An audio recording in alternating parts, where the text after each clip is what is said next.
I'm gonna turn it around. So.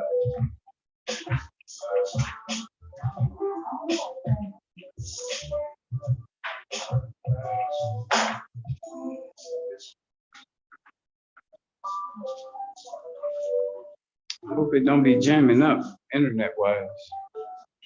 I'm hoping it don't. It's just taking a long time. But I know I gotta clear my phone. I got so much stuff on it too. Yep, big time. Big time.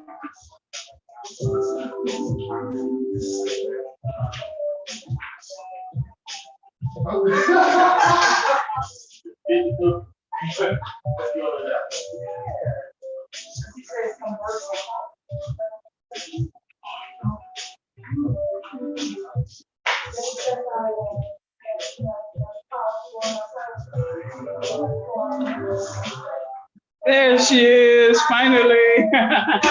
Good to see you, Deborah. It's Sister Karen, Deborah, school teacher extraordinaire, Jessica. Jessica, this is Karen. Yeah, make yourself come. Get a flyer from Joe so you can know what we're doing here. All right, Sister Karen Reed. Just point this puppy at me. Got it. Now we need to flip it around right there. Okay, there we go. Push the. No, it's going now. It's live as we speak. Right? Yes. All right, everyone. I want to thank you for carving out time. I know everyone is busy, but this is about us. This is about Black people. We got to do. We got to be under attack, been under attack. And so what I'm about to present to you is our way of giving y'all our response to the attacks. So I want to make sure you got the agenda here. So the agenda one is the blue, the top blue one, because that's the one we're going to follow here. Not the other one. Not the other one, the blue top. Not, see it right here? Yeah, this. And the other piece to this, you guys, is we're going to stick to it as much as possible. But we don't have to stay exactly on point, but we do have to touch on it. So I want to give you guys an update on what we've been working on since last month, Sunday. And so first thing, let me get one, I need one too. So the first thing is our roll call. Now you see the title is saying P through R, E through R. So technically the only people who we are really expected to be here are the people whose last name begin with those alphabets. P, Q, or R. Guess who's here? What's your last name? So now let me tell y'all why that's important. Because there's so many meetings, so many things happening that you will bog out people down if you really ask everyone to come to everything. So what we've done, we've taken a page out of a broken clock that's right twice a day. We said, what if we only have Black people do something twice a year?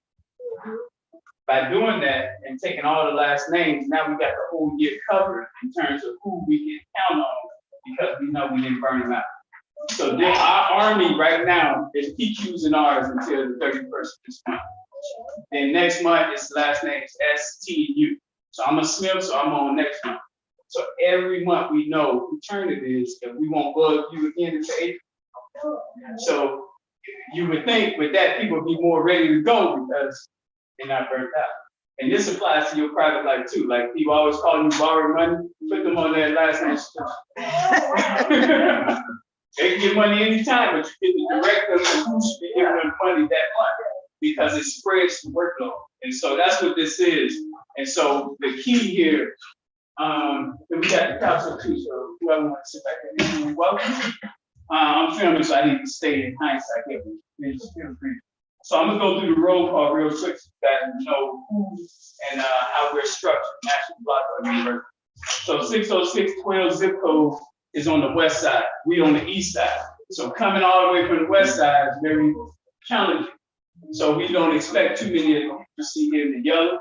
Those are all west side zip codes. But I'm gonna go through it. Brian Dickens is our leader for that zip code, last name D. We don't expect him to be here. 60623 is Eric Strickland. Next month is S, so we have him. 60624 is Sandra Brinson. B, so we don't expect her to be here. 60639 North Austin neighborhood, that is Taylor. So next month, that's our superstar Tiffany Taylor. And then 60644 is our superstar Jerome Altman, A, so he'll be in January. And then 60651 is Pranita Jones. They're February and August. So that's our West Side. Now we are expecting Miss Tross, who's going to be speaking about immigration. So she is coming, and she's from 60644. So she's going to be here. Now we're moving over to the South Side. 60609 is the New City community. That zip code is Ken Atwood, A. So we don't expect them. 60620, right here, represented Sister Riddle. 60621 is that's Inglewood neighborhood, and our leader there's last name was Miller. Tamila Miller, so she is actually she was last month. And then 60629 is Deborah Price. So technically Deborah should be here, but she already worked it out, so she's not gonna be able to be here, but she did the other part. So if you can't physically come, she sent money. Money is a good substitute. So the 60629, Grover Reed is also in that zip code. He's another person who's gonna come later. So 29 right now, out of all the zip codes, is the strongest represented because we got Grover Reed, we got Deborah Pryor, and we got Sister Patterson over there. 60636 is West Inglewood. Denise King is that leader. Last name K, so she's February and August. And then 60652, which is the Ashburn neighborhood, that's Brittany Corners. And so she's January and July. So that covers the South Side, y'all. So if you got family over here, last name T, and any of these zip codes, you want to turn them on to this twice a year concept. Then we go over to the East Side. 60615 leaders here. This is Governor Joe Burrows. Technically, he don't have to be here. So he's doing extra duty. He was last month, but here he is here. But 60615 is here. 60617, working the camera. Last name B, so she again don't have to be here. And then Washington is the governor though in this area here. And then 60619 is Chatham. Erica Dunn, she is coming. You know, a little bit later. 60628 is coming. That is Governor Charles Roberts. He's a 4 o'clock director, so he'll be here at 4 o'clock. But that's perfect in terms of his last name. Him actually going to be here, like Sister Riddle.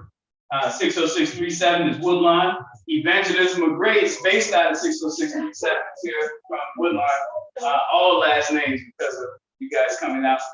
And then 60643, this is actually our weakest zip code. So I'm letting you guys know if you're in 60643, we need some help there. This is one of the stable zip codes. That's Washington Heights, Halsted, 95th, 97, 112. And what typically happens, 5-2 and 4-3 are where a lot of city workers are. And so sometimes city workers don't want to be involved with advocacy type stuff. We stepping on the toes of their bosses. Yeah. So yeah, we put y'all on blast, but that's what we've seen almost 30 years. But 60643 is our dentist over there. He's on 119th and Archester. So technically he's January and July.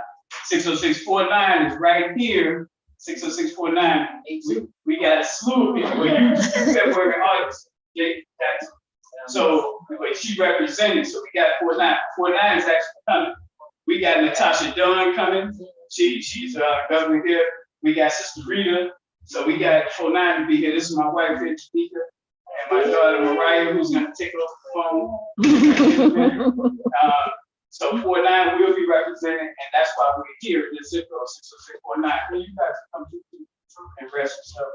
And then the last zip code is Burnsville 60653. So Reverend Dolores Smith is out there. She's in 53, but her last name is S, so she is next month. So what I just did with Jade Calhoun is the governor. So she's C. So she's January and 6 months later, July. What's your name? Are you Eric? Wait. Evelyn. Evelyn, what's your last name? Oh, so you next month. What's it called? Oh, not represent. Okay. So that's the roll call. What we just did was the roll call to just check the temperature. But let me say this, my wife keeps telling me about this. The summit, which is what this is, the summit is designed for us to connect. It's not designed to get the work done. The work being done is done throughout the month. All right, so the real work is done throughout the 31 days. The summit is just when we bring the zip codes together to update each other. Okay, so that's the roll call. The good news, where we at time-wise, I need the time. 3:14. So yeah, let me get the good news here. So the good news is this is the first time in almost 30 years, next year will make 30 years, that we have a partner with us from now on with all of the summits. And that partner is Evangelism of Grace, Apostolic Church, God in Christ. This is who you see right here, and they are with us from now on. So next month we on tour in the Humboldt Park neighborhood. So they coming to Humboldt Park. Good to see you, man. What's up, man? I'm good. Get one of those copies there. And this is one of our superstars we'll be talking about the Mike situation. So that's one of the big good news points that I want to drive home. And also Deborah's in education. So when we get to the education, I'm gonna get some other things too. But that's the biggest thing is with Evangelism and Grace coming with us, we hope it's going to inspire other churches to do the same thing. Because technically, I can name you the church in all 20 of these zip codes. 60649, go to the church and say, we hosted you. That'd be the ideal scenario. In the past, we've done it at the library in different places here in the zip code, but that'd be the ideal scenario. The good news we're doing it at the summit. Yes. Yeah. So let me separate the meetings from the summit. So meetings happen once a month. This is the summit, so this only happens once a year. Once a year. So this is the only time we here for the summit, bringing all the zip codes here. So they here from 3717. We won't ask them to come back here for next year. So the summit is when everybody comes to your zip code. And now that's bringing money, that's bringing resources, that's bringing connections. So imagine the Ringling Brothers Circus. When they come to town, they bring in animals, lions, bears. So imagine all of our talents going inside every black neighborhood. That's what this is. That's what this is. So that's the good news. I want to pause here. I want to get my daughter QD in so she can take over. Sister Karen, thank you for what you've done here. And then we're gonna go around and do our introductions so you guys know who all the people. Come on, right? Still going? Yes. All right, good. How much battery power? That's what I'm working about. Looks like, I don't know. Half. All right. Am I right? Good. Okay, so let's go around and do introductions. So let me start with my first lady. Is it still it's recording? Don't tell me it wasn't recording. Was it recording? All right, so It was not. your name and you know how it goes. So Oh no. Hello. My name is Jamaica, and I am a Dear Indiana. And we always No, it's only it's live. It's live. before we leave this earth, we like to be more accomplished. So before I leave this earth, it changes each one more time, especially where I'm at in my life right now. So where I'm at in my life right now, before I leave this earth, I want to fulfill my before I leave this earth. Yeah. So that's why we go around. Yeah. So what's your name? What this hole you've been in? Before you leave this earth, what would you like to see for you? and that's really important, you guys. Because once you tell us that, we know what church your church.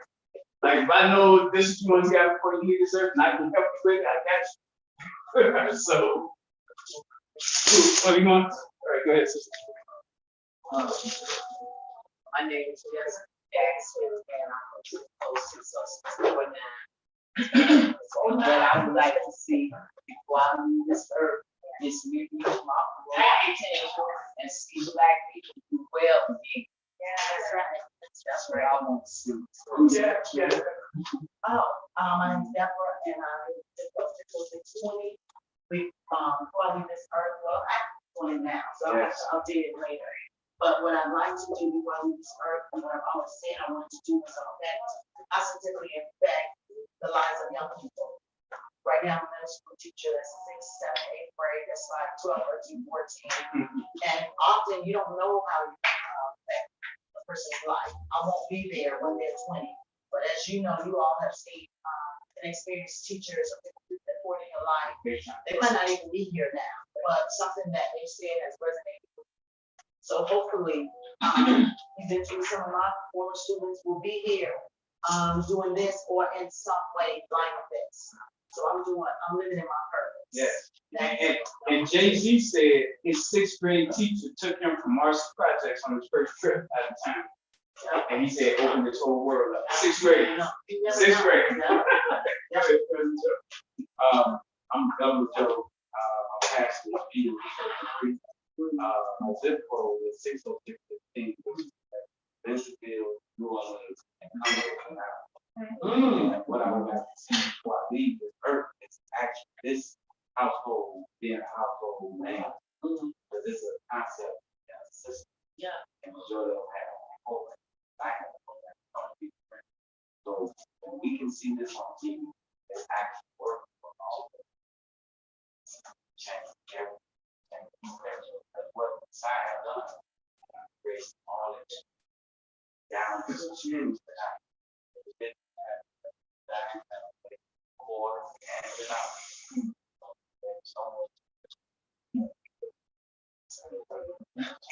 All right, let's move on this side, Sister Barnes. All right. Hello, everybody. I'm Karen Barnes, and I'm in zip code 60617, although today I'm representing 60637 That's right. with the evangelism of grace. For me, I would like to see, like I heard another sister say, back when we were little, it was more of a community of Blacks. I would like to see that before I leave this earth, where we are proud to be Blacks working together, and that's important. But also, I would like to own a piece of property in Africa. So since you said that, what's your country? Link to your zip code? Tanzania, also Yeah. Tanzania. Got it, Queen. My name is Diane Monroe, and this is all new to me. But I would like to see a better community, and whatever it takes to get us there, I'm willing to be the worker. Now, you asked earlier, what's your zip code? 60617. Oh, same thing. So you asked earlier about that mic, you wanted to sign a petition. There go one of the firecrackers right there that's on it. Sister Doris.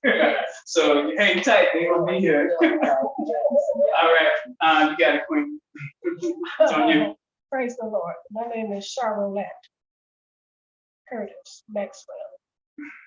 What's it go? Zip code 60617 and Represent 37. I like what everybody said here. I'm on board for everything. But personally, I would like to see us as people, Black people in particular, getting good health. You know, doctors, nurses, getting good health care, mental care, etc. Share this real fast. I was diagnosed with breast cancer in 2018. In 2021, it was attack to my liver. I still go every 3 weeks. You know, for I call it my vitamins, but I'm keeping it moving in Jesus' name. So that keeping it moving is Kim. Kim, so you Kim, ain't that what we tell the young people? Kim, keep it moving. When we out there, people giving us a hard time. Kim it. My mother just beat cancer. My mother just beat cancer. Amen. Nah, excellent. All right, good. You got it, Queen. So I'm from zip code 60649. And I am an early childhood specialist. I'm retired now. Excellent, all right. My specialty was from early through 8 years, 19 primary school, high school, and college. That's right. I prefer the young children. I guess because they want to learn. That's fun. Before I leave here, I was thinking, I fathers and husbands. Amen. And support the community. Because without them, we are so weak. We're not, we're just, and I've seen it in my classroom. We just love to see my father raise their child. Yes. Or pick their child up. We don't even know how to act. Most of the time it doesn't happen. Yes. 75% of our children born out of wedlock. Yes. A lot of them know their father. Yes. And really sad what's going on. Yeah. It has destroyed us. That's real talk. I appreciate you. Yes. And, my brother took his son to school. This was his school. One of the young men in class, I think this was class third, fourth grade. He said, they blurted out loud, all these kids there talking to me. And this was years ago. No, they recognize. They see more than you see. You got it. Hi, Anthony Crawford, 606-37. I couldn't Where say do you what- start, right? Yeah. Where do you start? As far as what I'd like to see before I left the earth, I don't deal with stuff like that. Uh-oh. I do what I want to do. It took me a long time to get to a place where I was comfortable doing it, and then a long time to get to a place where I was comfortable being the same. That's right. That's right. But that's similar to what Deborah said. But let me ask you this: what challenge do we need to overcome that you'll be happy with? How about that? That's If key. I can see within the next 4 or 5 years that we collectively work on making them pass till HB 0843 was given power to recall the mayor, the alderman, and the state's attorney, I would feel that my work is done. We're one of the only democratic cities that doesn't have a recall button. So you And I don't go policy. understand, yeah. You see, we got you. You gonna hit it out the I park. don't understand how any black person can be behind somebody getting a job, Forever, but as long as you're that they get to decide when they get a raise. right. They decide how well they did the job without your input. With your And then, money. and then that person cannot be fired. Right. That's crazy. Outside. $140,000 a year for a part-time job. I can't fire this person. I ain't got no water in my ward. The lights ain't working right. But then this guy can say I should get a raise off the living went up. How can any of us be behind such Nah, terrible policy? We should all be saying, no, if you get this job, we should be able to hold you accountable. And if you don't do it, not 4 years later, I'm with you. no, some signatures later, you lose the job or we'll put somebody else in there. Because why should I wait 4 years for a child to have a good life? Now you're not leaving her. I know Deborah got leave. You're gonna be sick. I'm saying. You can do too. Okay, so I want to definitely make sure Yeah. college spots because we are Zoom too. All right, so Mr. Tim, if you don't mind, we want to, can you, let me say this about you first. Elder Lanyard connected me with his brother, told me he needed space. He said, I got the perfect person, if you don't mind to introduce the I said, no, babies can be choose. We going wherever you say. I came 2 days early to meet the brother. As soon as I walked in, the spirit hit me in terms of that this brother is serene, calm, peaceful. As soon as he opened his mouth, we dabbed, we hugged, we felt his energy. I said, you gonna love me, my wife. He told me about his wife, and you gotta tell us what she do too, but if you don't mind, man, who are you and tell us like what made you start this? So real briefly, this space was inspired by the other space. So the other space basically is my heart and my soul. I'm a herbalist by trade, so I build diseases naturally. I'm an energetic healer, gravy master. I'm into the crystals, so I'm that guy. But yeah, that store that we have over there has been open for a little over a decade. I've been a herbalist for 23 years. I got into herbalism when it wasn't known, popular at the time. Some of the great teachers that you know of today were some of my mentors, like Dr. Africa, Dr. C. Those were my ascended master teachers. And so today, here, this is the fun part of what I do. So I get to transition people into, you know what I'm saying, natural healing and things of that nature on a level that's like entertainment factor, where you come in, you enjoy yourself, and feel the vibes and the energy. And if you want to go deeper, then you want to rabbit hole.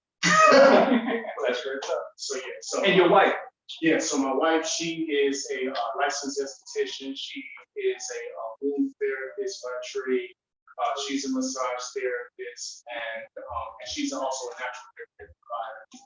So she makes a lot of natural hair care, body care products. I help that to as far as getting ingredients, things of that nature to help certain communities because we want to make sure that what's going into the body, you know what I'm saying, is nutritious and good for you. So, And one more thing, those stones you had, I don't know if you bring it back out, but one of the things I want everyone to hear, you talked about some of those stones was for insecurity, some was for trauma, some was for historical, like incest, things of that nature. Can you overview that very quick so we can hear it? yeah, so basically, like the scripture says that, you know, the herbs are for the healing of nations, right? Nature is our healer, right?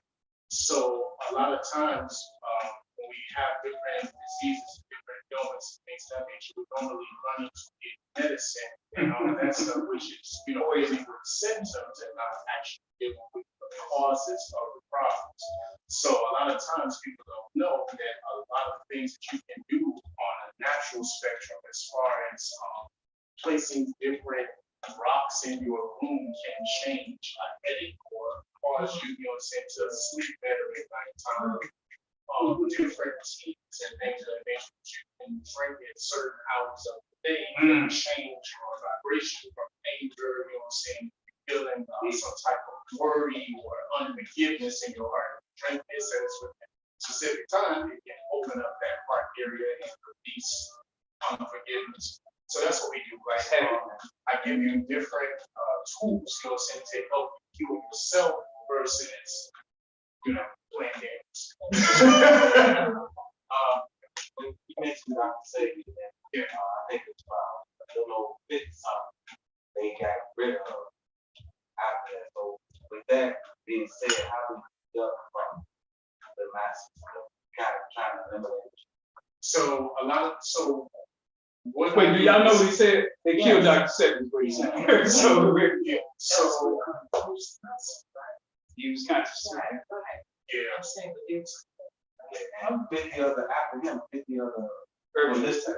You know, people. Yeah. So during the time when I was studying, he let us know that we were going to be the new terrorists. Because we are against, you know what I'm saying, the establishment. So what we do, we're kind of like, we're going against the grain. We know what time it is. And a lot of my constituents, a lot of my customers and clients and stuff like that. A lot of my customers and my clients are word of mouth. So I don't go out and try to get or advertise what it is that I do. My word of mouth from my customer base refers people. So that keeps everything, you know what I'm saying, Protected too. on the go, you know, and they can get If it's ready to pay out. Awesome. So, This is really, yes. And if nothing else, the key, we've already had a victory because this brother, I told him, with the shooting killings out here in the streets, that healing is big time needed, blah, blah, blah. So the fact that for those who never set foot in here, that's a victory all by itself. And imagine this in every neighborhood, bringing out people to meet the gems we got in our neighborhood. Excellent. So Erica, you ready? Your name, zip code, what you want to see happen? But let me tell y'all, that's the governor of Chatham right there, 60619. Go ahead. Hello, everyone. Erica, Sister Erica. I'm the governor of 60619. My sister city is Philadelphia. My sister country is Angola. In Africa, Yes, and the 60619 is a missing persons unit. And so that's what we concentrate on. I've been knowing Psy and Chica, Oh, wow now. And Joe There you go. and Mariah. Oh, wow now. So, yeah, I'm a part of the National Black Club University family, and I'm honored to be here. What you want to see happen for you? Oh, what would I like to see happen in this world? I would like to see Black people in a better place financially. And I would like for us to be headed towards independence, complete and total freedom in a land of our own, where we rule over ourselves under God's righteous principles. Right. That's what I would like to So y'all see 19 in the house of Peacemakers, that's right. Oh, yeah, I'm the founder of Peacemakers Worldwide as well. So she works with the youth, and we do the Black Summer Olympics every August. That's her right there. Been doing it out of her pocket. This next year, we're gonna make sure we got support It's for gonna you. be But, eight years next year. yeah, and the young people be out there doing all things for their family. So it's a fun, loving time. All right, so now the rule report. What time we got? What time people at? 3:34. 3:34. Yep, I'm gonna speed this up. So the rule report is this, you guys. We have 5 places that's critical for Black people. 5 places. Chicago, of course, third largest city. Gary, small city right next to Chicago, 83% Black. Africa, of course, goes without saying. Brazil is important. 120 million Blacks after Brazil. Brazil is larger than all the countries in South America. 212 million people. 120 of them are us. But the whites are in control. So that tells you it's a problem. And then, of course, Mississippi. And that's what we're about to go talk about real quick. I'm gonna give you the Mississippi numbers and why that's important. Now, what I do want to do, because I know Deborah has to leave, anyone that needs to leave, we are streaming it, so you'll be able to watch it later in the fullness, but it's okay. So is that what this is? No, it'll be on this YouTube. We live right now. Okay. It's just to my wife here. So the way we do this, I'm gonna continue to make sure that everyone can see and go through the whole agenda. But we're gonna, as you look at the agenda, that you see when we're gonna be talking about next. Did I give you my time? I'm not here. So we're gonna go over the violence. We'll talk about Mississippi, the violence, the entertainment conspiracy, missing persons. Government's here. I'm gonna tell you guys what the block war games is. At that point, so first we're gonna break off who wants to talk about economics. So anyone that want to talk about economics, my wife is gonna go back that part, go back there, and you guys are gonna spend 10 minutes back there, then come back, and I'm gonna talk about economics and then get your input on that as well. When you guys come up and present that, as you can see economics, the education people then will go back there. 10 minutes, then come up with what they want to talk about, come back, so you can present at 4 o'clock, the education piece. I already got the agenda for all of it. I'm giving you guys an update, we get all night long, but this allows you to have your input total. Then the last one is policy, which we got 3 firecrackers out, 4 firecrackers already. So I told Mimi, you probably don't have to say nothing because they already know it. But what we're gonna talk about policy-wise, then at 4:20, come back and present. So 3 breakouts, okay? And that you don't have to break out. You can stay here, you listen, right? Fine. But if you don't, it's gonna be on YouTube. Anyway.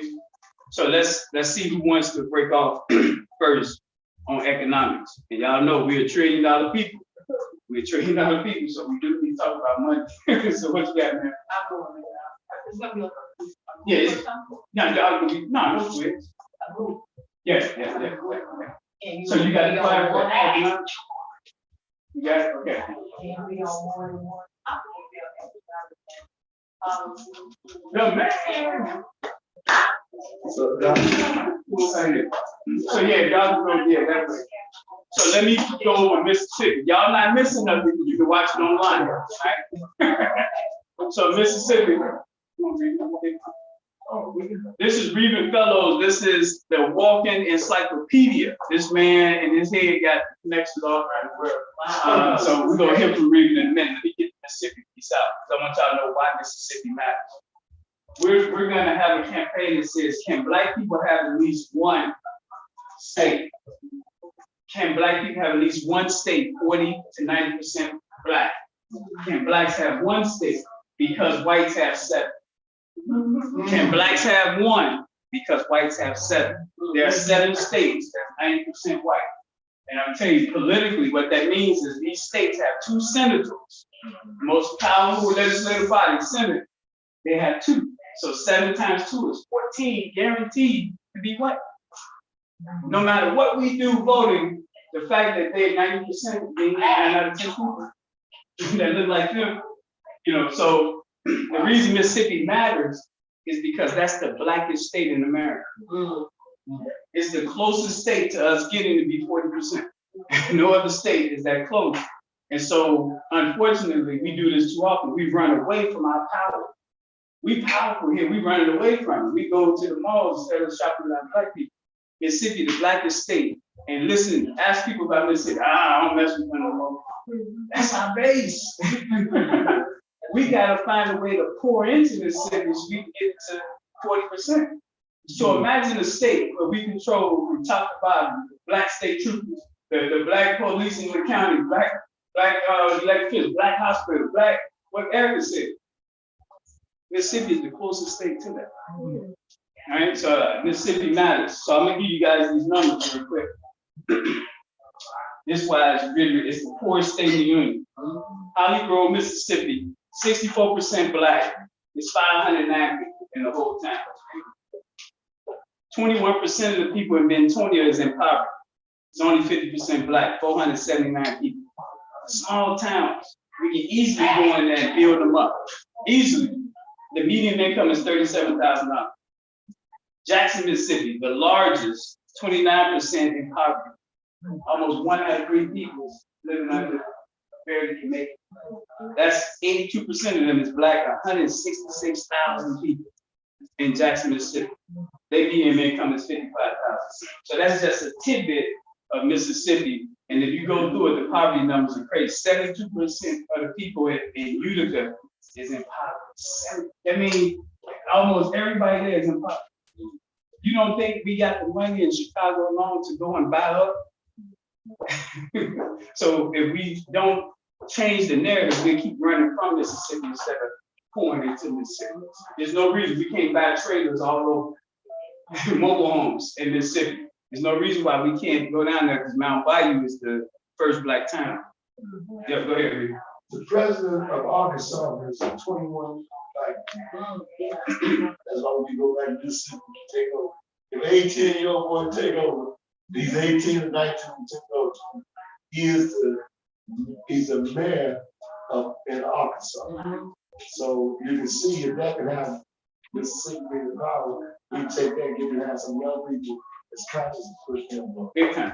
We got, it's the weakest white state in America, Mississippi, but they never say that. They don't want us to even know that.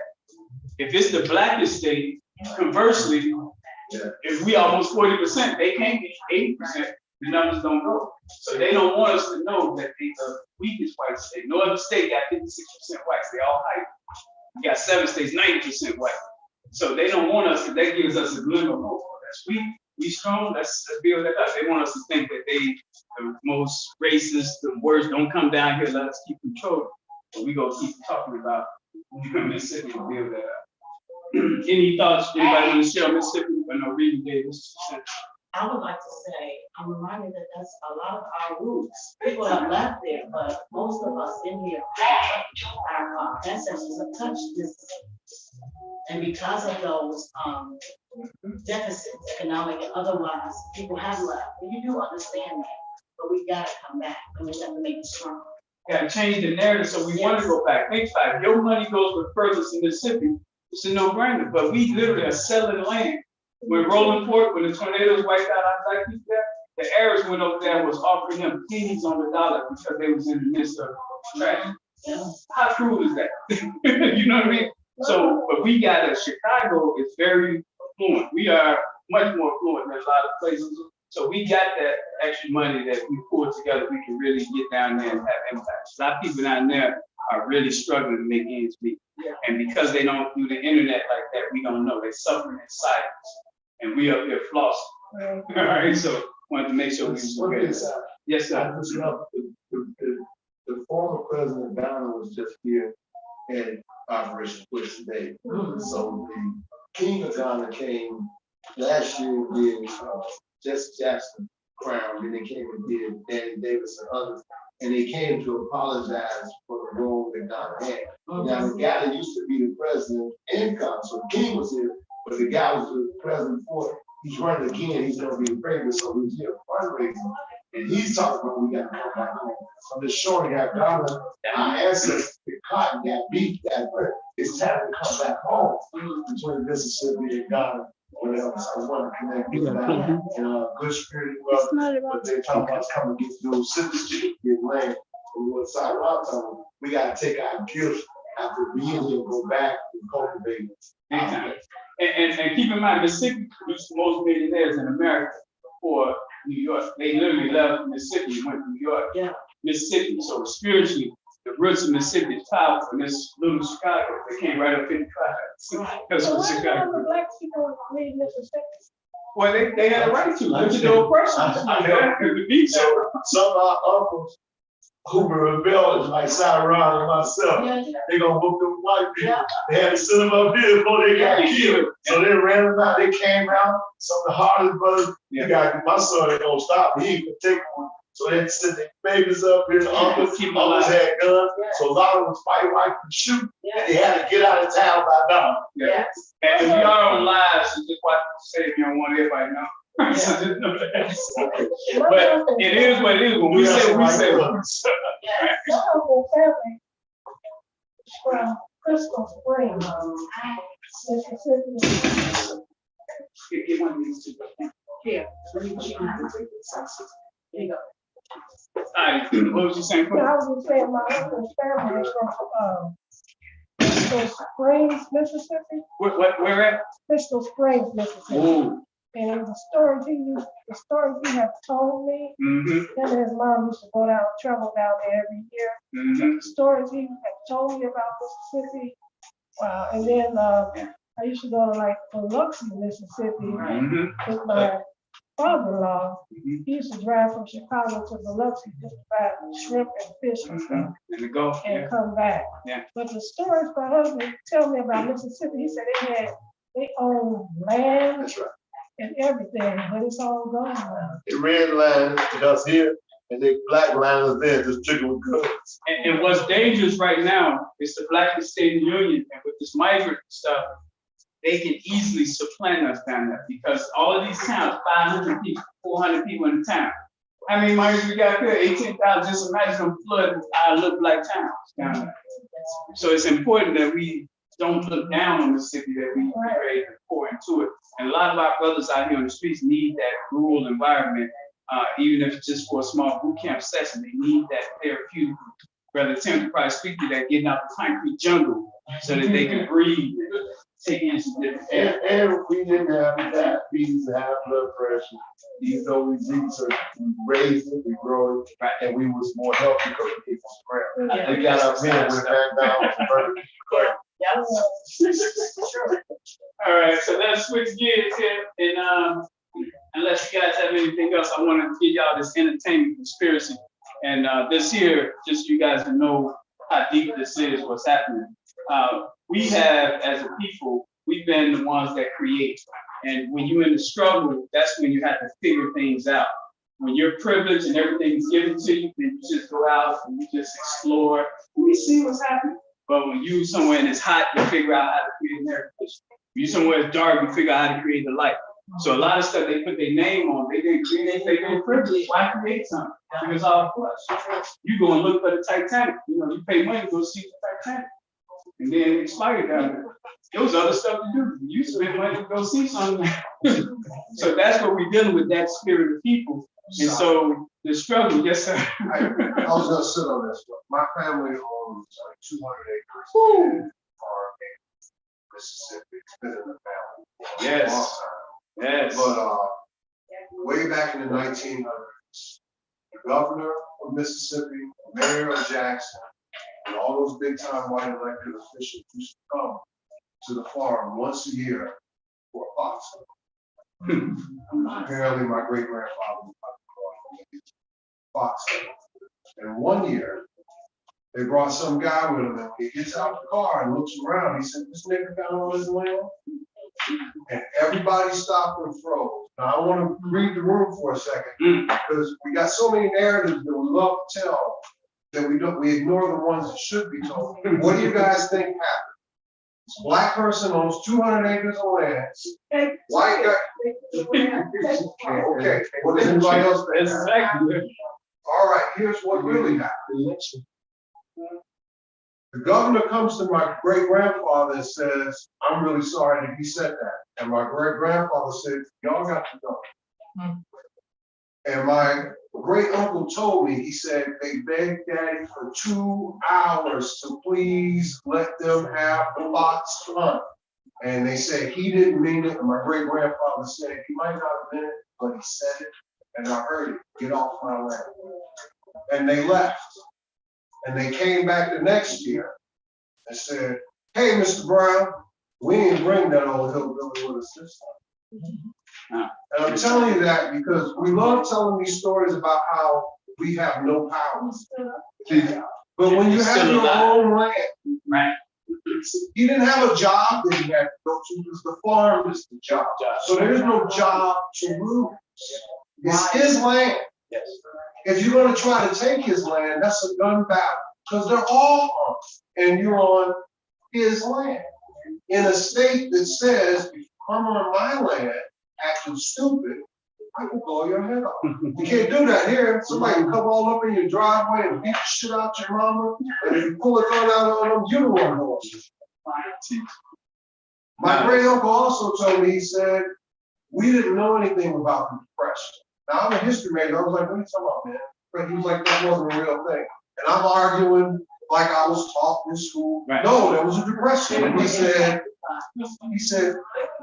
nothing changed for us. Exactly. We didn't have investments. Right. We had the farm. They're still And the there. farm continued to be the farm. We continued to do right. He said we still had crops, we still had the animals to tend to, we still had cheap trees to chop down, we still had houses and roofs to fix. He goes, so we didn't lose anything. He goes, we would hear people jumping out a window somewhere, and we would go, for what? And that's when I realized that's the power of ownership. Big time. Like the sister said, she wants to own a property, but we're not focused on owning things. We're, you know, if it's a car, we're, you know, I'm shocked how many people have car notes for $1,000 a month for the next 7 years. Do you know you could have bought a property? And I'll tell one more, because there's a wealthy guy, and I can't say his name, but I've done IT work for Password a couple of years ago. But this CEO got up and told a story. He said he went out and bought a brand new Cadillac. And I'll call the guy Mr. Johnson. He said, Mr. Johnson saw the Cadillac in the lot for hours. And finally said, I think we need to call tow truck, because somebody can park their brand new Cadillac in the parking lot. And he said, Mr. Johnson, that's my car. And he said, I knew Mr. Johnson, no, that's my car. He said, that's my car. And he said, Mr. Johnson said, that's too bad. And he said, no, you don't understand. I bought it. I bought that Cadillac, $25,000. I don't owe nobody nothing. It's mine. No. Mr. Johnson said, you don't understand. You could have put $20,000 down on a building, $5,000 down on the Cadillac. Then your tenants would have been paying for your building and your Cadillac. Yeah. He said, then you would have been a black man with a building and a Cadillac. He said, now all you are is a nigger with a Cadillac. They got to wrap up this time. See, we don't teach our kids these stories. We don't do these lessons. Yeah. We're too busy talking about who beat us in the head, what we ain't got. And we got so many people out here who've achieved so much. Yeah. And we don't talk about them and share those stories. So let's do this, y'all. Thank you. So I want to just shoot this out, and then we go switch gears here. They're going to be coming out in a minute. So the entertainment piece, Bob Pittman, Tom Rockman, and Cecil Jones, Cecil Rhodes. All of these people are white. All of these people, last names PQR. I heard that. Mm-hmm. And these people, iHeartRadio is controlled by Bob Pittman. What they play on the radio, the music that they promote and play on the radio, they wouldn't do that with those same lyrics we're talking about doing what they're allowed to be played to Jewish people, to white people. They wouldn't let that play. Polo G has a song that said, put 3 in his head, make his back simple. Put 3 3 in his head, maybe back scissors. If you said kill 3 Jewish people, you think they'll let that play? No way. But because he's talking about 3 black people put 3 in his head, it's promoted. Cruz Shiesty said, I shoot up everywhere they was, get it in blood. They're talking about shooting up Jewish people. You think they'll let that play? No. So what we're looking at is the conspiracy that these people, Bob Pittman, iHeartRadio, Sony Pictures, Tom Robbins, Cecil Rhodes is a whole nother evil devil. Evil. The Rhodes Scholars is named after him, who directly had a whole lot to do with the diamond trade and the evilness of what he did. But we got a scholarship named after him. Shows you how backwards it is. So, but the key here is for us to know that we have a lot of help making sure blacks stay where we at. Yeah. So we swimming upstream against, in this case, some billionaires. All right, David Geffen, a $7 billion man, Mary J. Blige signed out of his label. $7 billion man. Rahm Emanuel's brother controls Endeavor, right? He controls Jennifer Hudson, all those celebrities. And so, of course, they're not going to say nothing. They won't say nothing about what's happening with Israel right now. Because they all control what's happening. So black people got to be able to know how even people that look like us are somewhat compromised because of where they get their paycheck from. So we got to know how to deal with them, right? So I just wanted to make sure we knew that from the entertainment. We got those names. There's other names, but we only focus on PQs and Rs. Pittman, PQ and R. He don't even know this is month for us to evaluate him. Tom Robbins, this is month to be evaluated. We're going to evaluate them in 6 months to see if they did better. So Sony Music Group, Warner Music Group, DreamWorks, Endeavor, and Universal Music, they control all entertainment in Hollywood. And that's why when Kanye West said what he said, they shut him down because they control all the music. If you talk about you coming in the game, there's some rituals you got to go through. So it is a real conspiracy, y'all. This ain't just happened. None of this just happens. It's a lot of people that put this stuff together. So anybody got any thoughts on that? Then we're gonna move on to the next item on the agenda. Okay. So you told them it's time for long. Missing persons. So young Eric. Yeah, So we'll talk more. So, okay, Michael Thompson was the youngest VP for Verizon some years ago. who is that? Michael Thompson, Okay. I'm not true. And so he sold some of his patents to Verizon. And so he now has created our own YouTube, Facebook, Twitter, TikTok called Our Black Truth, and they cannot shut it down and push their Facebook. So we'll bring him another day, but it's called Our Black Truth, nothing but positive music, and they can't shut us down because we create space that we can't go back to jail like they did in Farrakhan. The rest of y'all start talking too crazy, lock your phone up. Yeah, So the lyrics matter, y'all. Cast and spell when we use words. So missing persons, let's go through that real quick. Sister Erica said, I gave Erica this report, you guys. Deborah Dot Ellis Foundation in Vegas and Memphis. They focus on missing Black women. Erica, can you speak to just your why missing persons is a big deal for Black people? Then I'm gonna talk about Doc Ellis. Missing persons is a big deal for Black people. It's because, for one, it's a lot of us missing. For two, our organs and things like that. You know, they're worth money on the black market. You have all of these old white people that need kidneys and hearts and lungs, and eyes and nose and brains, and we have the best of it all. And even our melanin is worth more than gold.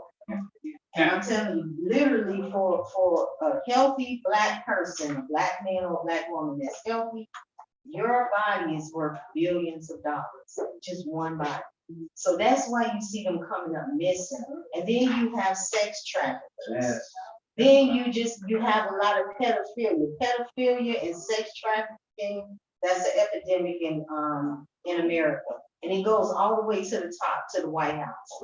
What's going on? Yeah, it's global. But what we're dealing with right here, it goes to the top.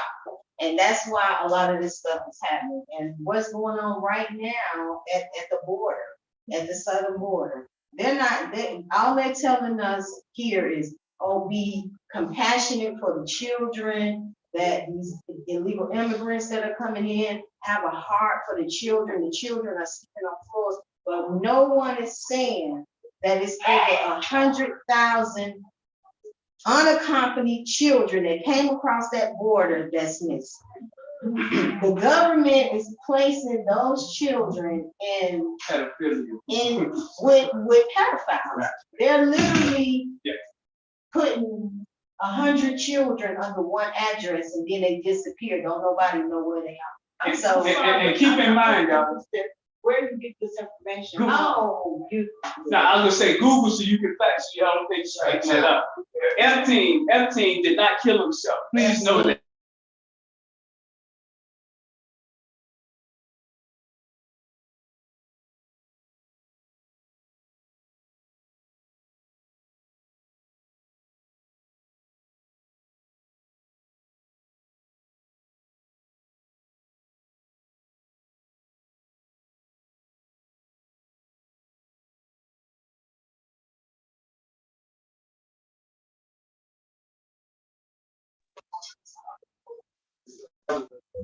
Okay. It's fine to work out, start on school, then go. And for anyone that don't believe that, think about it this way.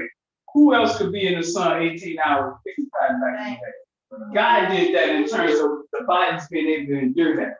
We were made on You want to see a rocket science for that, Joe?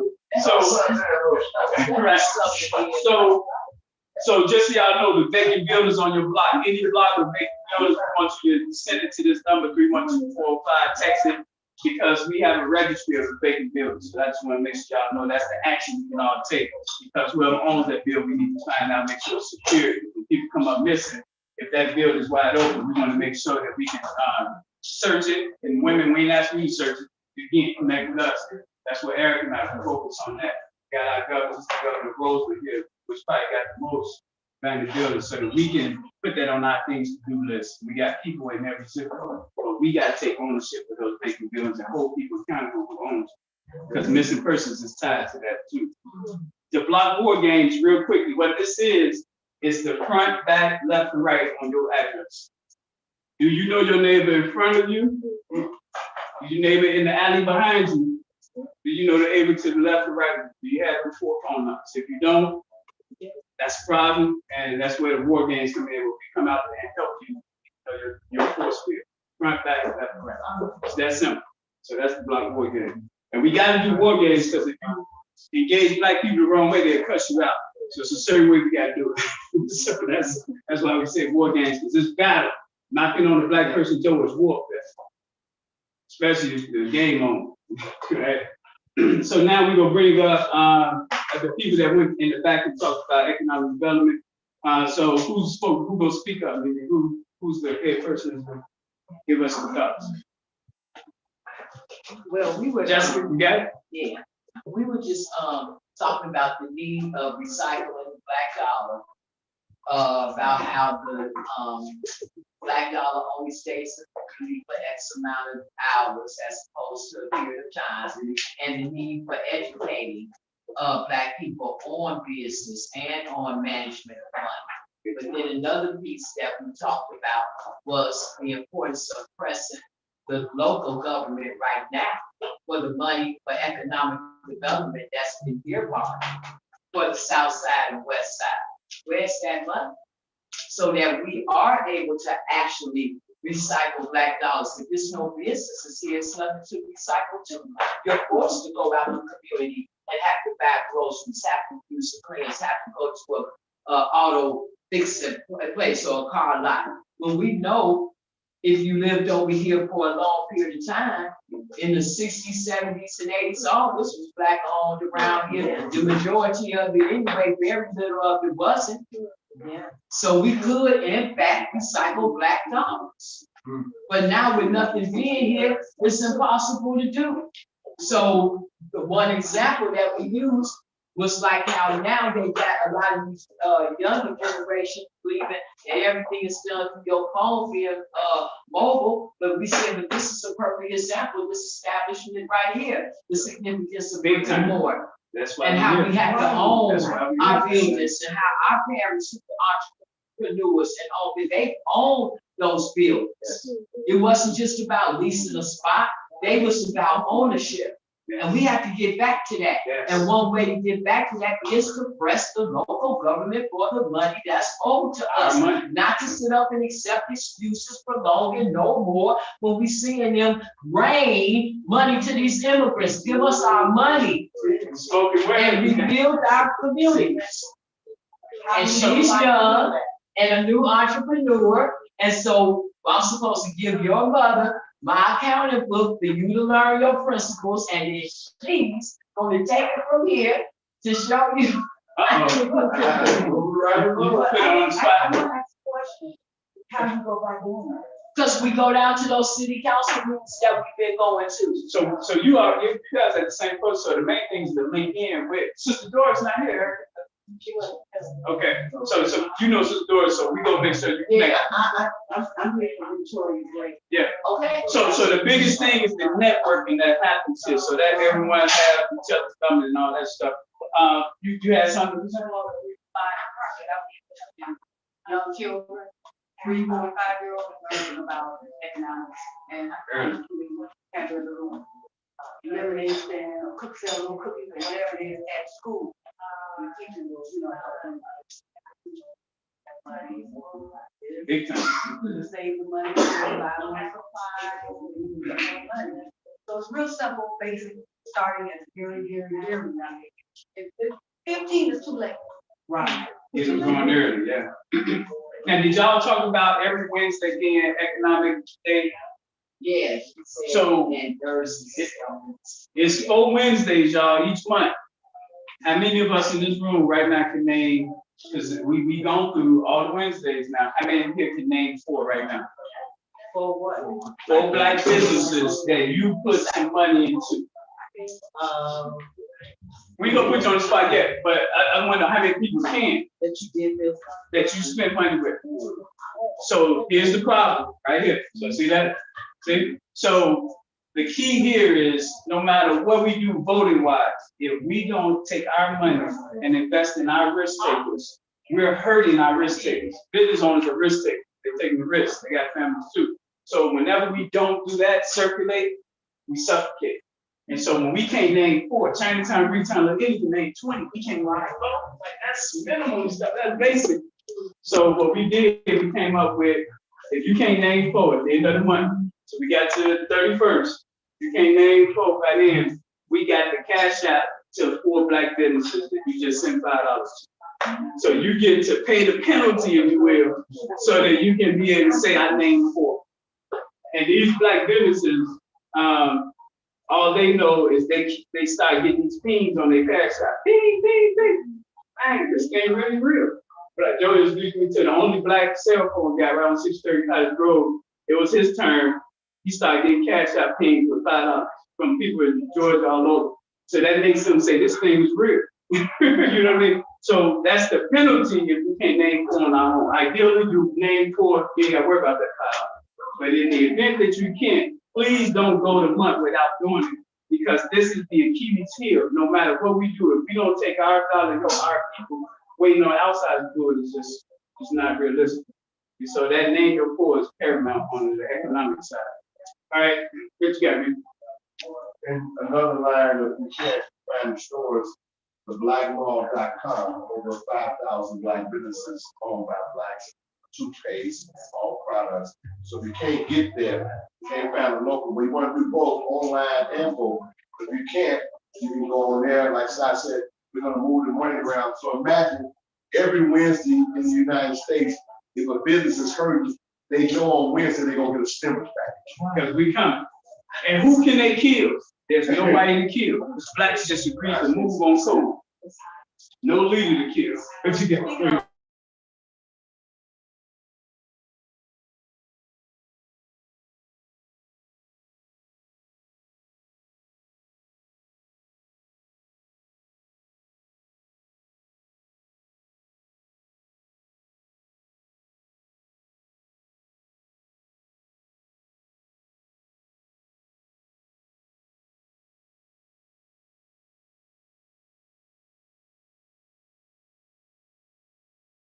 That's really hurting everybody.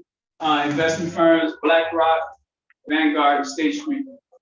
They're buying up assets. BlackRock is the one with almost $9 trillion in assets. They own parts of Tesla, and all of them white. They all white. They ain't black. But the point is, they're buying up houses. And the challenge for us with that, in our community, we have you better believe it, the cheapest houses in America.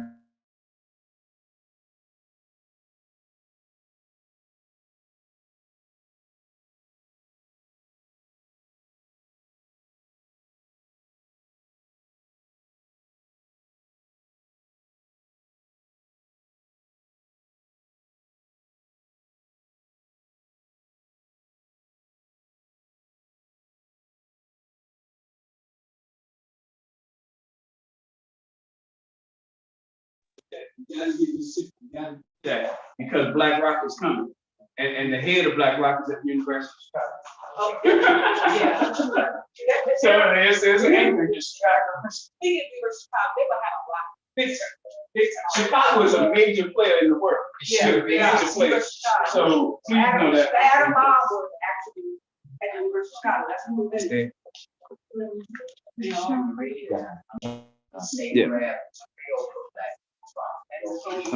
What happened? It was still live there, but you just. This is private. All right. So Charles, you ready to come on back up? So we want to hit on the education side. Oh, good. Still here. All right, Governor Charles, you ready? I want to introduce Governor Charles. This is our Governor 6064928, which is Roseland. And he's also a school teacher. He's going to talk about that. But I want to just set the stage before he come on what we feel has to happen on education. And Natasha Dunn should be here. That's her thing too. We took every grade, kindergarten, all the way to 12th grade, and we created a university. So there's a kindergarten university, a 10th grade university, 5th grade. And the reason why we say university is because we're teaching them 108 other things that the school's not going to focus on. We're teaching about Tanzania, Congo. We're teaching them about how to organize, blah, blah, blah. You know what I mean? Young people going out with us, learning this type of stuff. So it's bigger than your math, reading, science. That's why we call it university. It's a broad plethora of things we partner on them.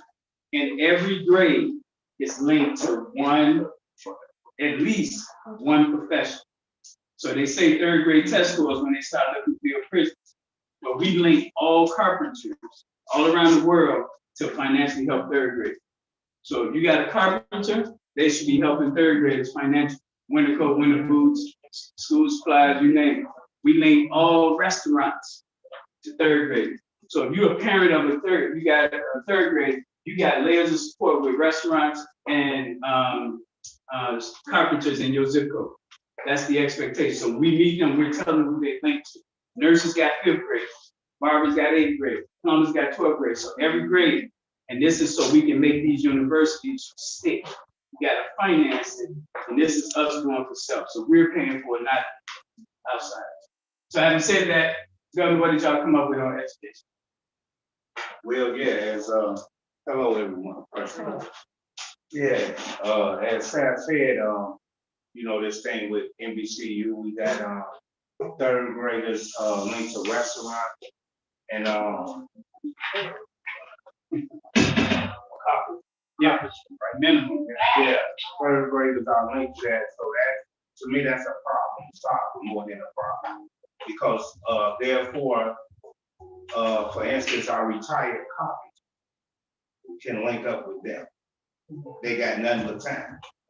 So that way, that at least put that third grade on track instead of the prison and having somebody viable in his life. So he won't, or she won't go to prison, because they gained an interest now in somebody that's interested in them. And then that solves the problem for me of the young not being afraid of the old and the old not being afraid of the young. And keep in mind, you guys, because someone might say, well, what a third grader will do when it comes to carpentry? Well, spelling bees on vocabulary words for carpentry, spell wood, spell pliers, spell nails. So every level, you can break something down from a carpentry standpoint to every level. So please don't think that they're too young. Coloring is for the real little ones. So. I had, kindergarten class, they real close to the chair. See, So they- never too young. they use their- That's a combination, the wood guy, the build frame, so y'all bring back, so. I mean, all these things could be inclusive to our young people, you know, I mean, I teach it, I'm an educator, so. Therefore, me and Jamaica had a discussion back there. About, ninth grade, now that's the first entry into high school, right? So you coming out of 8th grade, 9th grade. I see something of, with the education I work in, that no wonder young men and women drop out. You took all the things they tangibly could use, like electrician and auto mechanic and even plane building, you took all that out of there. What, I mean, some people like working with their hands. Everybody not gonna be honest. Okay? So everybody don't want to be a trigonometry person and stuff like that. And they just keep on reiterating the same stuff over and over till you get to 12th grade, in which our kids are failing, especially when they go to college. Half of them, you ain't telling them how to write a thesis. A lot of them, you know, they get little to none introduction.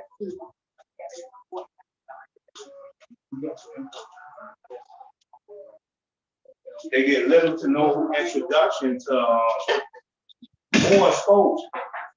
So half of them be bored to death. You know what I'm saying? That's what I say. Because there's nothing tangible, you know, for them to get into. So I see this as a viable thing of K through 12 that is that we develop is that, yeah, we want to know what you want to be at 5 years old. At least we could put you with somebody, even if you don't be it. At least you're on the track.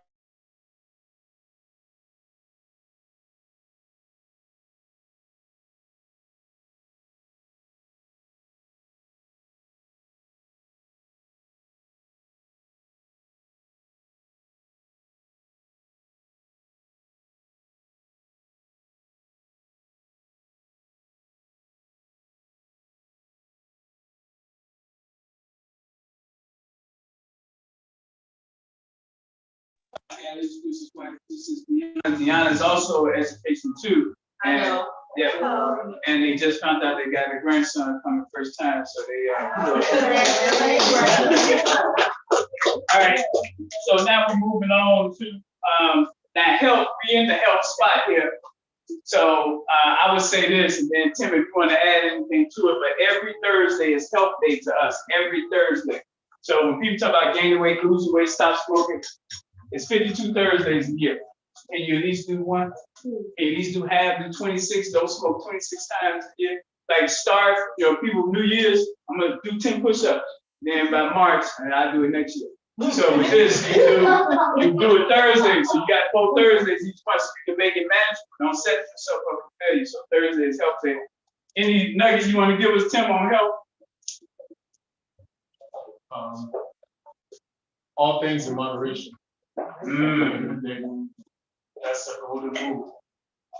All things in moderation. Don't do too much of no one thing. I love it. And if you're serious about your health, come and see me.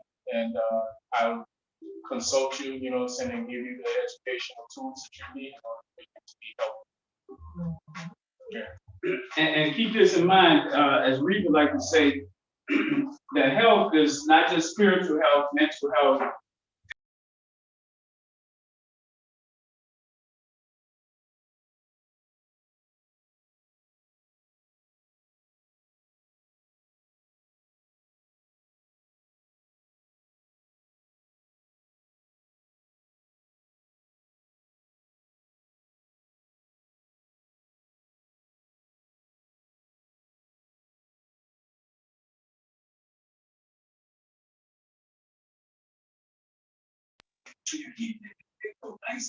Three times a day, you want me to do something, that's something you might do. Oh yeah, I was a junkie, and so I had to make that adjustment do my part. It's one thing to pray, God help me when you're in pain, but what you gonna do? And that's the key. So I cut back Thursdays and I started, then I got off the rest now. I'm actually 3 years. So, all right, so that's the health side. And the food, let me say this, and I do have the people here, but just so y'all know, this how evil those people are in Mississippi. They brought white farmers from South Africa. That's a problem all by itself. White farmers in South Africa to Mississippi to do farming work because they didn't want to pay the black farmers. And we got the names of those companies.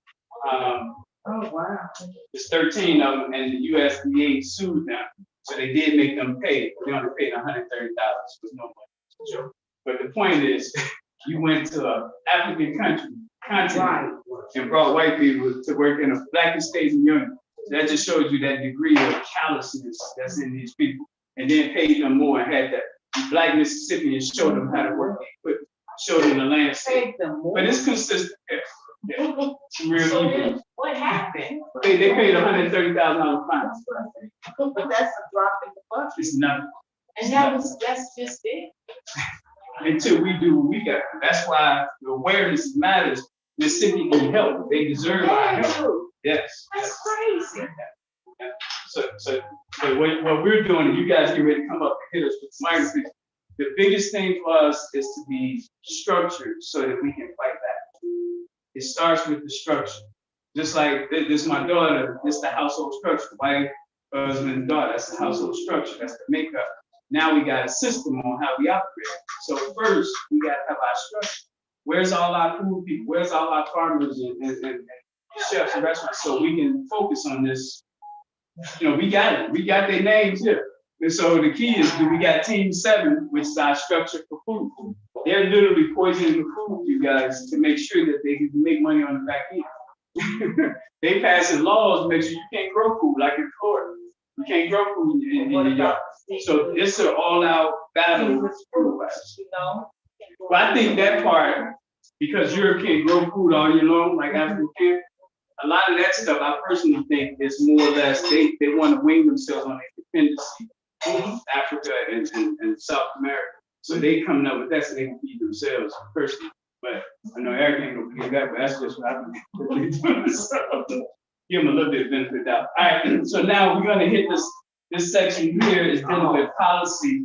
It's dealing with policy and legal accountability. And so this here is important because if we don't hold people accountable, then whatever we're talking about is like having a hole in the boat. So you can be helping by dipping the water out the boat, but where is it going? Because the hole is there. And so the accountability matches in everything we talk about. How do we plug that hole? Because if you don't plug the hole, you just have a job forever because it's something to do. But the real issue is that hole. And right now, the way it's set up right now for Black people, we are the ones that build for everyone else. We are the bottom globally, and the whole world needs us to stay on the bottom to keep everything operating. And so, what time we got? So I can bring in 421. Yeah, 420. So we right on target. So I thought Sister Doris was gonna be here, so you can take the time, Andre, but give us from your vantage point what we have with the migrant crisis. Eric, you what part you gonna do with the policy? Because now you probably should do policy. Yeah. Then Eric, you talk about the migrant, and then Justin bring it on home. So we'll give you guys all together 15 minutes. So if it's 420 at 4:35, if you and I come back. 22, yeah. All right, so let's first hear from Andre with the policy. Yeah, Andre with the policy part. And just so y'all know, we just did a news conference on Thursday or Wednesday in front of Yancey's office. And that's how I met Queen Hill, who's here from Victoria. But the key with that press conference was making sure that people whose conscience can physically get together and we feed off each other's energy. And that's what happened. That's how I actually met Sister Jessica, because we was there feeding off each other's energy. Here she is here now, seeing the bigger picture of what we do. So yeah, so let's give us where we at right now, Brother Andre, about Anthony. I'm sorry. Tell us where we at though. I spoke earlier about we've been working on the migrant issue Each one of us has got a different focus area that we focus on.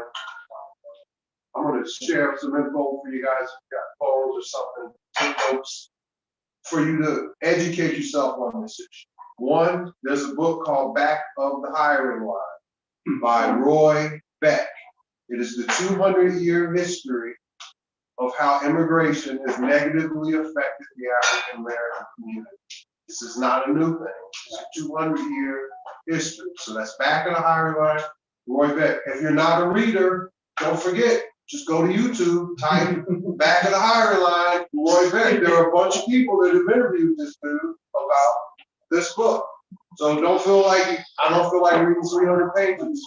It's not 1950 anymore. You don't have to read 300 pages. You can watch a video for 45 minutes and listen to what the author has to say. The second book is We Wanted Workers. Again, that book is written by a Cuban immigrant who went to Harvard, who studied immigration. One of the problems with Brandon Johnson and these other guys, they'll tell you they talk to an economist. That's a trick. It's kind of like if me and her were married, and I said, well, I went to go talk to a lawyer about getting divorced. And she said, well, what kind of lawyer do you talk to? And I said, a real estate lawyer. Right? And they go, well, that's a lawyer. No, I have to talk to a divorce attorney to talk about divorce. You have, if they're talking to an economist, they need to talk to one that specializes in labor and immigration, not just any economist. So this, I got Jorge Borjas, or George as he goes by, it's still Jorge. He studied immigration and he wanted to find out how does it impact people. He came to the same conclusion. The most vulnerable Americans, which ladies turns out to be men, and it goes white men, Hispanic men, black men at the bottom. Those are the ones most impacted by illegal immigration because it takes away jobs from what they call unskilled labor, right? And I'm using that term because that's the term. And it takes away jobs. You don't have to read that book either. You can go on YouTube, look up Glenn Loury, Glenn, second name Loury.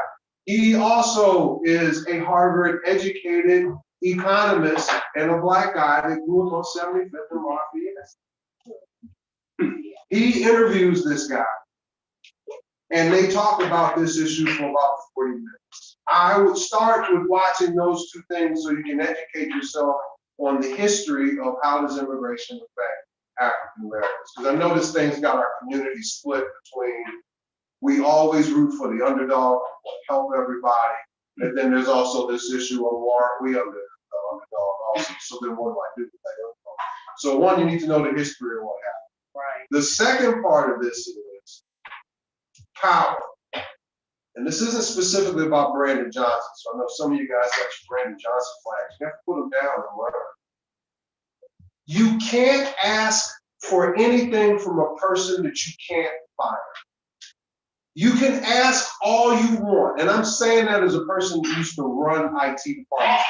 You can say whatever you want to me. The president's making me come and sit in this meeting and listen to you whine about what kind of computers you want to buy. I'm not going to do anything you say because you can't fire me. He can fire me, and he's already said we just have to listen to them. And then when they're done complaining, we'll go back to doing everything exactly the way we do. Just let them feel heard. Now, me coming from the black community, I'm like, that's crazy. Why would we waste our time doing that? I could be working. But he was like, this is how the game is played. Let them be heard, and then they'll calm down, and we'll go on and do what we want. If you can't get rid of a person, then it doesn't matter if you go to City Hall and put your fist in the air. They're going to sit there and either listen to you politely or remove you. But they don't have to do what you say because you can't do anything to me. And it's a terrible system that I can vote for an alderman, but I can't get rid of the alderman. So I can give you power, but I can't take it away. That's a weird system. I can give somebody the power to be a mayor, but I can't take it away if they're not doing the job well. I just have to wait 4 years. And as many of you guys know, how many kids can be dead in 4 years? That's a lot of people to get impacted in 4 years. And we keep playing this goofy ass game of, well, 4 years from now, we'll go and get rid of so-and-so. 4 years? 4 years. If anybody knows anything about wealth generation, it takes 5 years. 2 years to start hustling and to develop a skill, 2 years to get your name out there, and then the next year the money starts coming. But you want to goof around for 4 years and wait to get rid of somebody. How much destruction can they do in 4 years while you're waiting? And this is the other split that we have, because those of you that are cool with the waiting are the ones with the money. And those of us that ain't got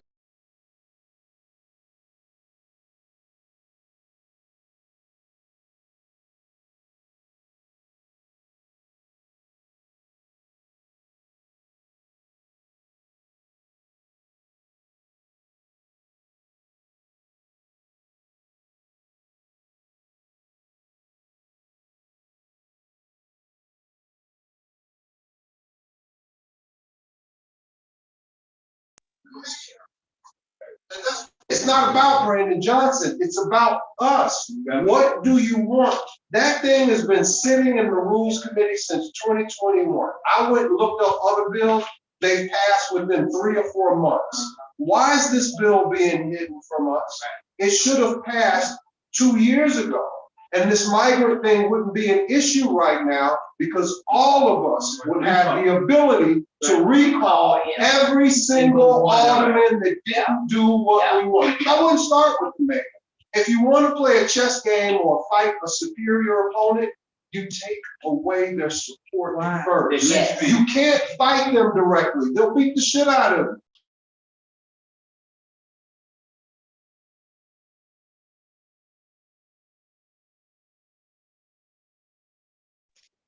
And so that's what we need to be focused on, is making sure that we can let these people know through our voting that we will take you out of office. Not through raising your fist in there. Here's what a rich brother told me. He said, you know why you ain't got the money? I said, no. He goes, you hung out with the fist in there. You went to the school and ended the day before. I said, yeah. He goes, which fist in there? Not those.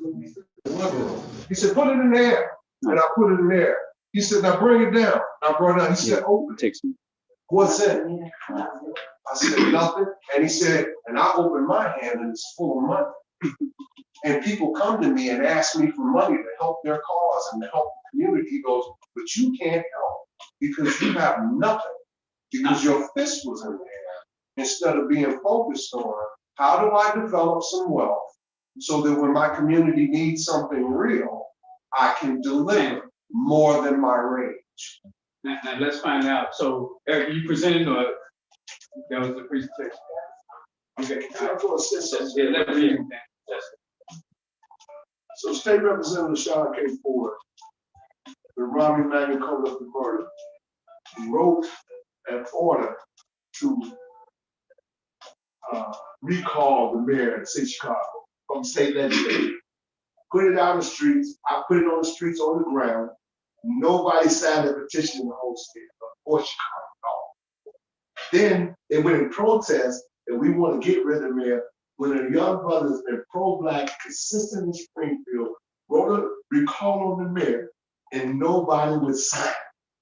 Then I have a bill that God blessed me to do in Rep 40 in 2014. It's called the African American Employment Plan.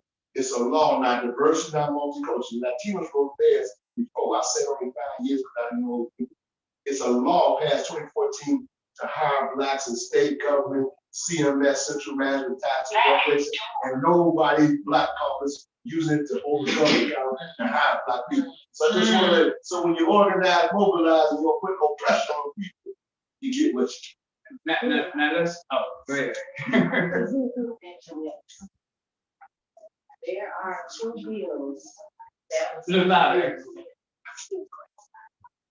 There are 2 bills that were recently introduced to the General Assembly that would allow Chicagoans to recall the mayor. Okay. And those 2 bills are Bill 194 and Bill 843. And basically, you have to get enough signatures. In one bill, you have to get like 15% of the total votes that was cast in the preceding election. And then on another bill, you'll get 10% of those votes, and then have 2 aldermen to sign off on it as well. So the Laquan McDonald bill is a little bit easier, but all of them are doable.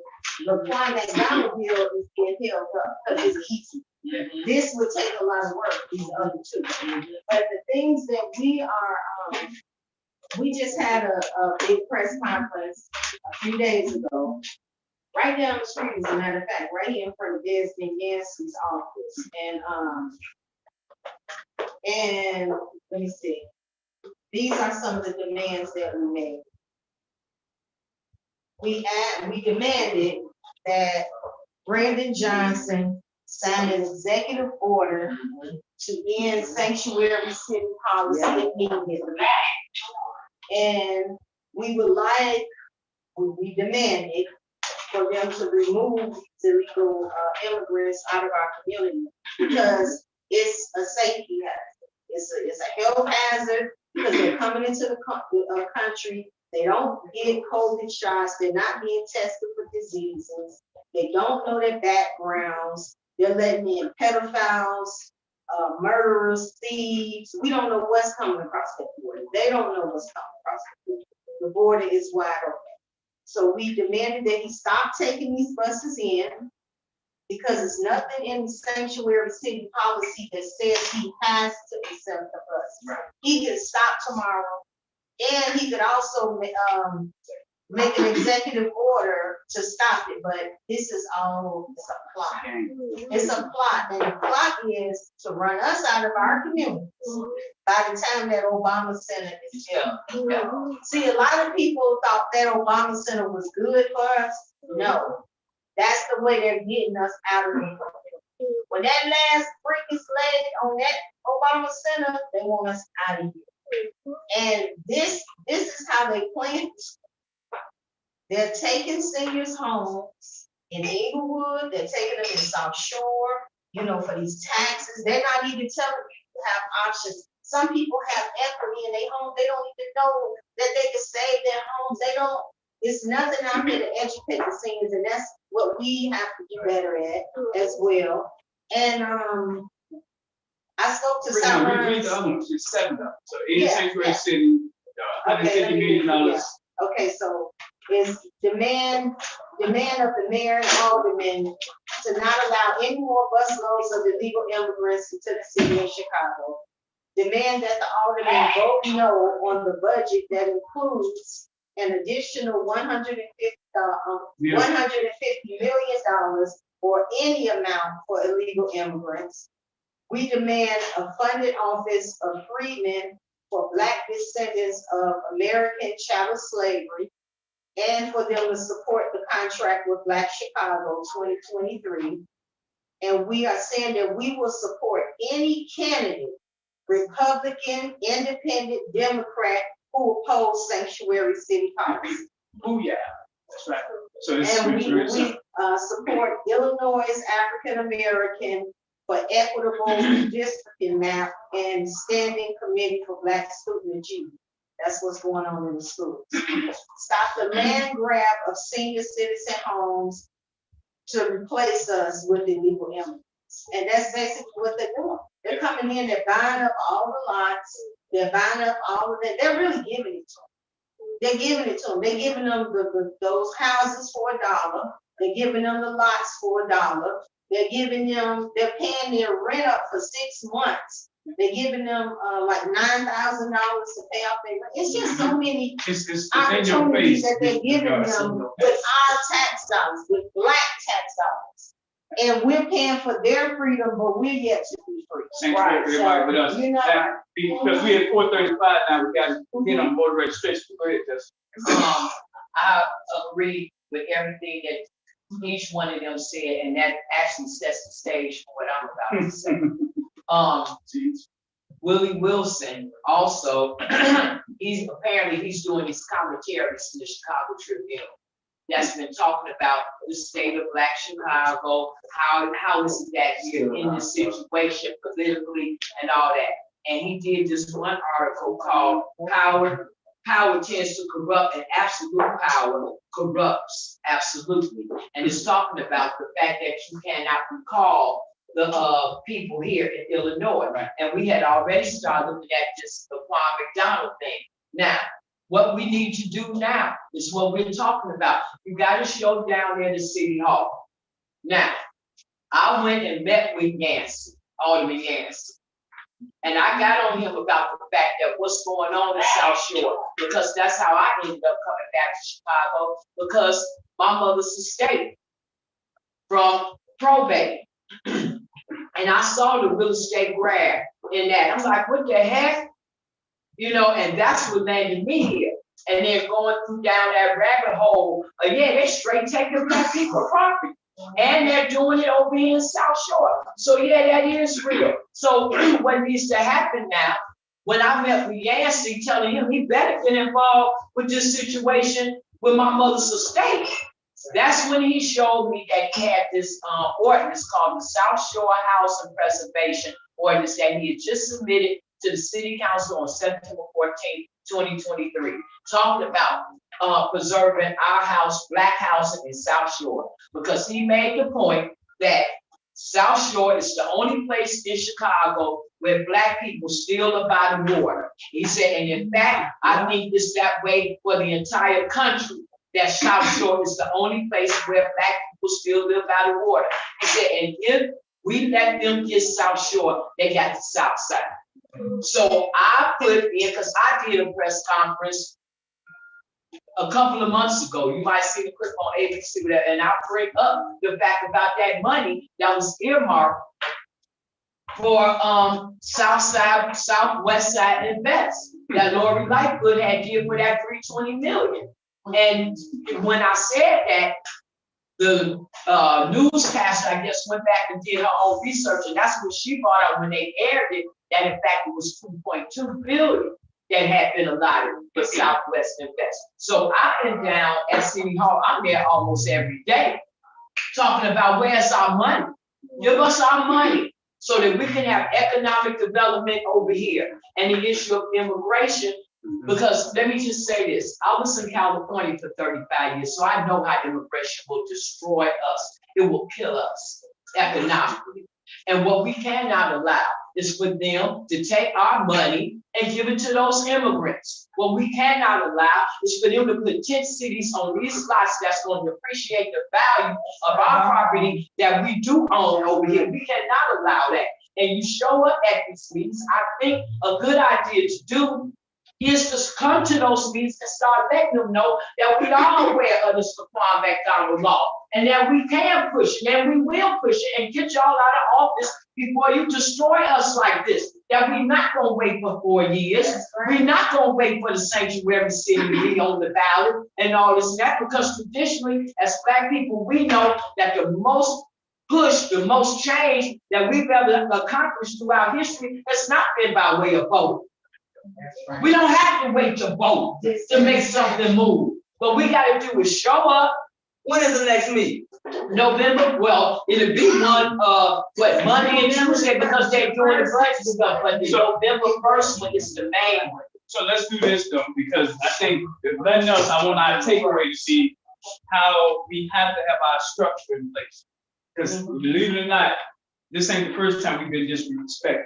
And this ain't gonna be the last time. So how we're organized matters. I want to show that. But I want to, before we do that, voter registration. Elder Lana, can you talk about that? Voter registration. We don't have a whole lot to say. Yeah, just brief. There at this moment right now, but we are gearing up for our voters engagement initiative. We're doing voters registration throughout the city. We do these our community pop-ups. We work with the National Black Club University, where we are giving people incentives for registering to vote, by giving them house good items, whatever we can give them, to light bulbs, whatever, just keep to as an incentive to vote. We have an initiative where we're going into the high schools. We're going to be giving away some things. I can't talk about it right now, but some more incentives. It's all about incentivizing the whole idea of voting. Yeah. We're linking up with community organizations and trade unions, doing justice and wellness forums throughout the city of Chicago. So we got a lot going on. They're actually, as you see the shirts, they're the model. And like I said, they in partnership with us now from now on. So they're gonna hit 12 different neighborhoods a year with us doing what we're doing now. So it's a beautiful thing. We want to encourage all our churches to do the same thing. So the name of our ministry is from the Apostolic Church of God, and our ministry is called the Evangelist of Grace. EOG. Thank you, brother. Reading what you got. So I'm involved in politics and politics. So the concept is when God and Black people recall on the petition of your sins about the future of your grandchildren, children, kept out no pain. The Latino women wrapped themselves around a tree on the west side, stayed there fast and prayed till they laid it in the school from the ground up. They ain't actually nothing like that. They did. So fast forward. You ain't taking 3 buses down there, one in the hallway, one in the other hallway, one in the chick. Y'all ain't serious about 3 damn You ain't taking 3 buses down there. One down the lower level can't come up. Second floor don't go in, and let's go in and be about our father's business with Red Day Junior. Y'all really ain't serious, but they ain't scared nobody but Red Day Junior and Shadi, who brought this whole nation down by rebellion. 16 to 24, and then you got George Floyd conversations going on where everybody in the room but the young people that put it down. We talk about locking our things. They should have been at the thing. So with that being said, I won't take up all the time, but the ideology is each organization should be a deputy rep. The whole block club, because you can say that your family union, as long as there's no alcohol and drugs, you can rent the people on the L, around the corner, in the alley, so the voters registration card look good, but when you're the deputy resident standing on 69th Street, registered to do woo woo, then you move the paper. So I just Let me add this, Rick. Get the deputy resident for that card, once you move it out. And I think what's important, remember I said those linkages, 9th graders are linked with landlords, chefs, remember I said 12th graders linked with plumbers. The reason for that, when you engage our people who've been traumatized, they ain't trying to get much no more. They heard it all. So it's almost like we call it DWBBA, don't want to be bothered there. Don't want to be bothered. So you talking about voter registration, give me more, give me more. When you give me more, now I do something. So you talking about your plumber will help our program, but you need to. So we're not talking win-win scenarios. Unfortunately, they're not trying to hear just register to vote. For what? They all corrupt. That's how they see it. So we gotta tie that in. But let me say this, and then I'm gonna give you guys the other piece. So there's 8 teams. That's paramount. And if you look on the agenda, you see it say teams 1 through 8 on the right side. This matters on your block. On your block, is there a carpenter, bricklayer, plumber? If it is, that's team 5, whether they know it or not. Team 5 matters because when we talk about the illegal migrants, who's doing construction work? That's a team 5 issue. So who's team 5 in South Shore? Who's team 5 in Inglewood? Who's team 5 in Detroit? We have to speak the language so we know what that is. Who should be monitoring the money? Construction money, team 5. Team 7 is food. Team 7 is food, the poison of the food, our farmers, Pembroke, people that's growing the food. That's team 7. Team 8 is what we just went over. Team 8 is the legal part. That's the voter registration. That's making sure who makes the laws, monitor them. Team 2 is the protest.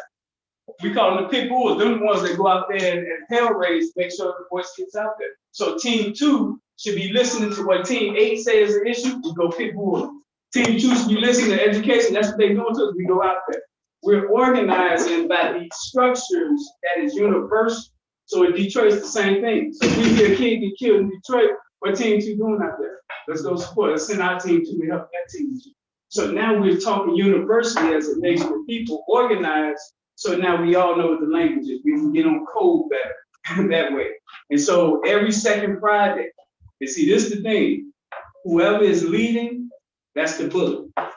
Whoever's leading, that's the bullet. That's what happens. If you're going to go against the structure that allows them to keep taking over and controlling us, they will assassinate you. They'll use your own people to assassinate you.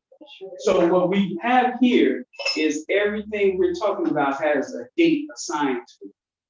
Every second Friday is elected officials report card day. Forever. Every second Friday. No one can kill second Friday. Time will be here when we day gone. So we attach the mission to a set of time that no one can control. Every Wednesday is economic day. Don't give a penny to no one that's not black. Who the leader? Who's stopping 46 million people from giving us money? Who's going to kill them? Nobody. They just know the code. Wednesday is economic day. Don't give our money to people who don't care about us. So everything that we're talking about, it's a matter of getting in alignment, in formation, and then on schedule. Those are two things hurting us. We out of alignment, and we off schedule. We're all over the place. And the problem with that is they can play on that. They get tired of it. They just wait you out. So what you're looking at, we literally stayed on time. We stayed on schedule, I think, for the most part. It's 49? Oh, sorry. All right. So the bottom line here, this is the number here, 312-405. Text me if you don't already have my number. Text me so I can lock you in. So Shad, I want her to present her what she has coming up and why she matters so much. This is a person who's a value add to Black people. We want to hear from her. But you guys text me if you don't have my number already. Text me so I can lock you in and connect you to your zip code leader. So I already see you're going to be a rock star, 60649, and we got others. And we're going to get in alignment. We're going to get in alignment. Trust me, that's the challenge for us, not being in alignment. All right, so that's important. All right, Queen. Hey everybody, how you doing? Hey, so I follow what God says. That's how I roll. That's right. I just run into it when I was in the restaurant. Yeah. So he told me, he said, you know that spot down there? I said, of course, we already have an event there. So I just said, let's go see what's up. So all of y'all, love you, glad I'm here. What's up? Breathing. Good. You already know. My apostolic family is here. I just did a book fair this summer with Apostolic Church, right across the street. It was the bomb. I was like, people was like, how you get that connection? I was like, hush. Like I said, I do things for the kids. That's right. So I'm happy to be here. I am the entity in the Black community that works with our word. We have our own stories to tell according to us. Right. And so I do an event called the Soulful Chicago Book Fair because that's our stage. I don't care about what they can call me monkey or whatever, I don't care. But my people, we got our own story to tell. Sometimes we tell it in fiction, sometimes we tell it in children's books, sometimes we tell it in nonfiction, sometimes we sing, sometimes we make a play, all of that. God sent me here from New York with this little fast little talking to love Chicago. I love Chicago so much because you all create such richness. I don't really fight because you don't own it anyway. This is our thing. God put us here. We ordained. That's right. So you can do everything you think you want to talk to. You talk about this ours. I ain't never moving from South Shore. They can't move me out. Right. Nobody else. Exactly. Because I was sent here for it. Come on, man. We all were sent here for it. So the key for me is to be on the real deal clarity of who we are, and everything else will crumble. Because while they're doing what they do, I do what I do. What we do together is not on their radar. When I'm playing with Apostolic and all those 1,000 people, that's not on their radar. But it is on the community circuit because that's where we are. So my next Soulful Chicago Book Fair is December 16th. It's a secret location real now. Don't say that. It's real big people. So it's underground. They call me the Harriet Tubman of crypto. Because you know I'm doing that crypto with my people. We want to get on financially. Better know about crypto. That's another presentation. But I do that too. And the key is for us to just know where to go to expand. That's it. I handle the literary part of it. Like I said, the words of December 16th. Just put it on your calendar. But it's where you will find souls of Black folks talking about souls of Black folks. And the excellence of us. I do excellence. I don't do CP time and I don't do that nonsense. But I do excellence. And so we about Black excellence. You come there so you can meet the writers, connect with them. I just met this today, Shelly. And she's into hydroponics and the making of the food. For Team 7. That's Team 7. Team 7. So when I say we are in charge, we're in charge. We came by here by happenstance, but we know creative be on a puppeteer show. So we just walk over here like this and just came to connect with you. So thank you very much. for just hearing my words. I'll give you positive to me, and I love you. Let's continue to, I don't fight, but let's continue to rise. Thank you. So what Queen said, closing up here, build and fight, build and fight. We've been fighting our existence, y'all. We gotta build these 17. We gotta build. And the building is vertical. The building is vertical. You fight horizontal. You fight horizontal. You don't fight vertically. We build. So every block, you gotta know who's team 7, who's team 1, who's team 2. And the zip code, we gotta collaborate that. So y'all be saying we need team 2 in all 20 zip codes. We guarantee to have 3 buses. We have Right, 20 that's buses. what I'm saying. So build. Gotta build. All right, so we are gonna. Yeah. We have to agree with what you say was the land. Yes. Get on Google Maps, go all the way out and look at all of Lake Michigan. The land between Evanston and all the way up past the Botanical Garden is the most wealthiest area around the entire Lake Michigan. Around the whole lake, the wealthiest area is what, 20 miles from where we are? You have to think somebody wants to do that back here. Yeah. Right, because there's no, the next time it's a nice sunny day, it doesn't matter if it's cold or not. Drive up there, go along the lakefront, drive all the way, drive past the Botanical Garden, look at the homes, and look at the quality of land, and then realize you're not looking at anything that's different. The only difference between there and here is the architecture. But they got the same train running through their area too, so the train's taking it up. They got the train, they got the shops, they got the same stuff, just they've invested their money different over there because those people are super, super wealthy. They're some of the wealthiest people in the nation. And we don't know that we're sitting that close. But they're to some of financially the, wealthy. we're sitting that close to some of the wealthiest people in the world. And then the other part of it is 20% of the world's fresh water supply is the Great Lakes. Yeah. And there is a water crisis in the world right now that we don't talk about. 20% of the world's fresh water is right here at our doorstep.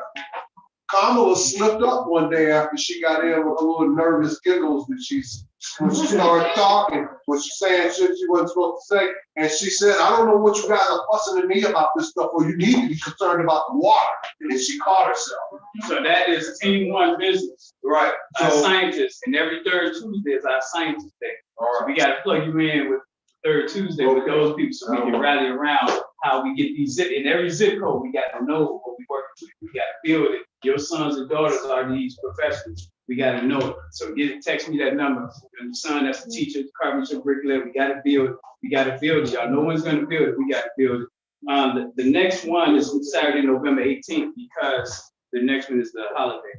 It's going to be on the west side of Chicago. 60651 zip code is where we at for November. So we don't expect, unless your last name is S, T, and U, we're not expecting you to come November 18th, except EOG. They signed on with us. But all the Smith, Sanders, Thompsons, that's who turn it is every May, 6 months later in November. So it's going to be at 816 North Larry. And I send it to everyone who I have your contact info. But the purpose of this is for those last names, you guys, believe it or not. Everyone whose last name not PQ and R, you did extra good. It's average. But the people PQ and R, it's an expectation that if we can't do something twice a year, we ain't going nowhere. This is minimum stuff. This is broken clock stuff. So we got to get these armies built up. So when you say team 2, I need you, it's really the PQs and R should have no, I can't do it. We ain't actually do that since April. Every 6 months for everybody. So we have an army always ready for all 8 teams. So thank you guys for coming. Yes. I've been at this 28 years company. And how do you? 48. I'm 64. So he's been doing the 28 research. I've looked at every Black agenda since the 1800s last week, and I'm 64. So between, my point is, you got an elder that's been studying this for the last 50 years. Everybody's doing what they do in their families, losing some of my family commitment. His research he's done and commitments between him and I, we probably know exactly what's going on, how to be proactive, and what the next move is. So I'm letting you know the block club is the answer because we're fragmenting, we amalam chasing, you're all over the place, and we're all emotional. The block clubs allow you not to start running over on Wednesday back. You get mad at white people, blah, blah. Now, let me get over here real quick. Not block clubs, y'all. I'm sorry. Block. So you gotta stand to be correct, but I want to say that, and the new word is, my brand is called Black Nippers. Yeah, shout out. I was gonna take that. You say it like that. We got the cups, we're gonna talk to the brother about getting the cups, Black Nippers. So we don't want to deal with you if you're a regular business, extra business, all the type of business. We want you to be Black Nippers. Yeah. We gonna get some logos. If they ain't got black, that means the cuff was always right. When you walk in, we love it. If it get messed up, you get it free like we do. The man ain't letting y'all mess up. But I just thank everybody. These brothers been putting in work, and for such a time as now that we are here, while everybody's been running around, these brothers been on the block. When the bell gonna ring, when the ring is coming. It's coming. But you gotta know how you got here because you can't fight it and you don't see. No. So the purpose of this, you guys, is the network, so we have each other's numbers, so you guys can do that. If you can't name your 4 by Halloween, by the 31st, right now, because we're in the Black establishment, y'all can sort of see. But naming your 4 is personal responsibility. Personally do it. My wife does the furniture reupholstery, so I want to close it out. Tell me real quick what you're doing. Well, let me tell you what she do. She take furniture that you find in the alley, and she take girls who've been raped, robbed, abused, and they go and tear that furniture down as a way of going through their life, tearing out the tragedy that happened to them. They go to the fabric store. If you ever been there, there's a zillion different fabrics, every brand, color, and all that. So they pick out the new them, flamboyant red, pale pink, whatever, and they sew that on there, and they transform that broken chair into something that now they can auction off sale and keep money. So that's a spiritual healing. I couldn't wait till he met, Brother Tim's wife because of what she's doing. So that's all right. All right. So thank you guys. Our elders want to close us out. Man, it's Black Nippers. Yes. Gracious Father, first and foremost, before we ask for anything, God, we just want to say thank you.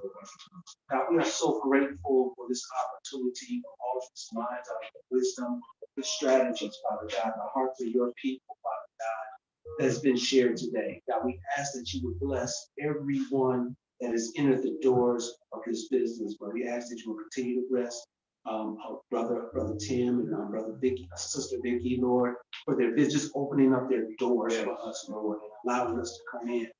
Father God, we ask that you touch every person that walks through these doors, God. Bless each and every family member, every family that is represented here, Lord. But Father God, we ask that you will continue to instill in us the wisdom, Father God, that we need to continue to fight the good fight of faith, God, to fight for our people, Father God, to fight the struggle, God, and to stay focused, God, and to keep moving forward. God, we thank you. This is the matchless name of your Son, Jesus Christ, that we pray. Amen. Yeah, hug somebody. Hug somebody. Good job, Mariah. Just keep your arm down for the rest of the day. Okay?